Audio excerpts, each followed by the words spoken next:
Maraming salamat, Panginoon.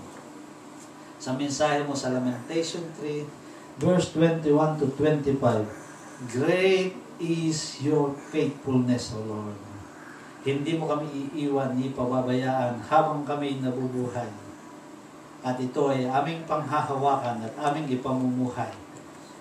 Panginoon, dalangin namin ang mga wala rito, Panginoon, pagpalain mo. Bayaan mong matuto sila na makipag-fellowship sa iyo. Isang araw para sa iyo, huwag naming nakawin.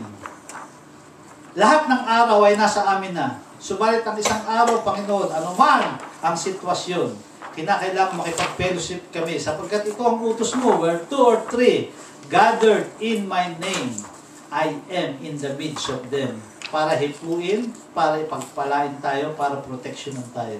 Para i-renew ang spirit nating nanghihina. Maraming salamat, Panginoon, at gabayan mo ang bawat isang narito. Huwag mong bayaan silang makalabas sa iyong tahanan, Panginoon, na hindi mo hinipo at pinuspos mo ng pagpapala, lalo na ang iyong mga miracles, Panginoon. Maraming salamat. In Jesus' name, everybody say,